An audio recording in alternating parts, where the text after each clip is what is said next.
Pasca munculnya Ismail Bolong yang menyinggung soal tambang ilegal di Kalimantan Timur, kini beredar salinan dokumen berjudul Laporan Hasil Penyelidikan atau LHP berkop surat markas besar Kepolisian Republik Indonesia, Divpropam Polri.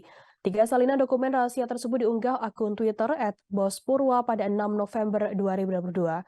Pada salinan dokumen pertama yang diunggah tertera nomor dokumen R-1253-4 Romawi WAS titik 2 titik 4 titik 2022 Divpropam tertanggal 7 April 2022. Kemudian pada salinan dokumen ketiga yang diunggah tertera tanda tangan Kepala Divisi Profesi dan Pengamanan Polri Inspektur Jenderal Polisi Verdi Sambo. Terdapat 3 poin kesimpulan pada salinan dokumen ketiga tersebut. Dokumen tersebut menyinggung soal beberapa penambangan batu bara ilegal yang tidak dilengkapi izin usaha penambangan atau IUP. Namun tambang-tambang ilegal ini tidak dilakukan upaya hukum baik dari Polsek, Polres, Polda Kaltim, dan Bareskrim Polri. Pasalnya ada uang koordinasi dari para pengusaha tambang batu bara ilegal. Selain itu ada kedekatan dari saudari Tan Paulin, saudari Leni dengan PJU Polda Kaltim hingga adanya intervensi dari unsur TNI dan Set Milpres. Dokumen tersebut saat ini masih dikonfirmasi oleh Tribun Network ke Mabes Polri. Sementara itu, Panglima TNI Jenderal Andika Perkasa memberikan tanggapannya Senin 7 November. Pihaknya mengaku akan melakukan penelusuran terkait dokumen tersebut.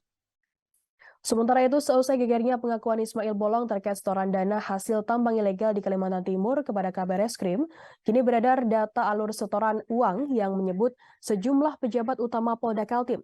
Dalam data yang beredar tersebut, sejumlah petinggi di Polda Kaltim hingga sejumlah pejabat di jajaran Polres daerah mendapatkan setoran uang dari Ismail Bolong. Menanggapi hal itu, Kabid Humas Polda Kaltim, Kombes Pol Yusuf Sutejo membantah adanya data yang beredar tersebut. Yusuf mengatakan pihak Propam Polda Kaltim tidak pernah mengeluarkan data itu.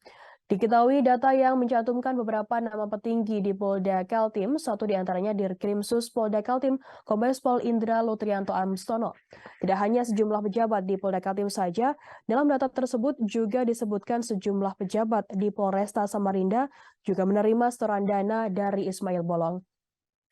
Namun hal tersebut langsung dibantah oleh Kapolresta Samarinda Kombes Pol Ari Fadli.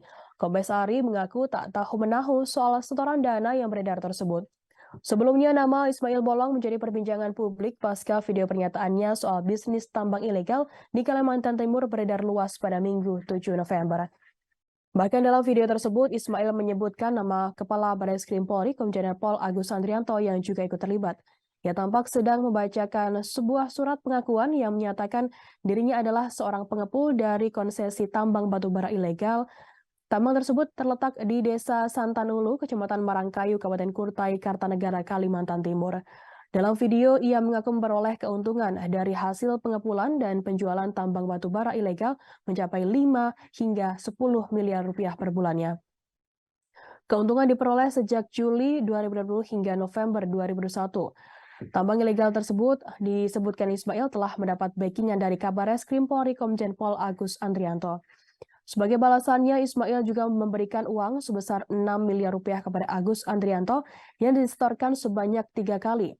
Pengakuan Ismail Bolong dalam video tersebut juga menyeret salah satu nama pejabat Polres Bontang Asriadi yang dulu sebelumnya menjabat sebagai Kasat Reskrim Polres Bontang.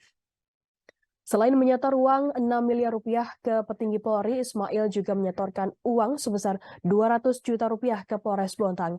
Namun seusai video tersebut viral, Ismail Bolong justru muncul ke publik dan memberikan klarifikasinya. Ismail Bolong yang merupakan mantan anggota Polresta Samarinda ini mengklarifikasi video pernyataannya soal tambang batubara ilegal di Kutai Kartanegara, Kalimantan Timur. Atas beredarnya video itu, Ismail Bolong mengklarifikasi bahwa penyerahan uang kepada Kabareskrim Komjen Pol Agus Andrianto tidaklah benar. Ismail mengaku tidak pernah berkomunikasi dengan Kabareskrim apalagi sampai menyerahkan uang. Ismail mengatakan video tersebut dibuat dalam kondisinya yang diintimidasi pada Februari 2022 lalu. Sebelum direkam, Ismail Bolong diperiksa di ruang Propam Polda Kaltim di Balikpapan. Ia diperiksa mulai pukul 10 malam waktu Indonesia Tengah hingga pukul 2 dini hari. Karena tak bisa berbicara dalam tekanan, akhirnya ia terus diintimidasi dan dibawa ke hotel lantai 16. Ismail Bolong mengungkapkan dirinya diminta membaca naskah yang berisi testimoni penyerahan uang kepada petinggi Polri. Ia bahkan diancam oleh Brigjen Hendra Kurniawan lewat telepon akan dibawa ke Propam Mabes Polri apabila enggan membaca tulisan tersebut. Akhirnya konsep tulisan itu ia bacakan dan direkam menggunakan ponsel yang menyebutkan karena tekanan dan ancaman dari Brigjen Hendra yang saat itu menjabat sebagai Karopaminal Propam Mabes Polri. Ismail Bolong kemudian mengajukan pensiun dini bulan April 2022. Namun pensiunnya tersebut baru disetujui 1 Juli 2022.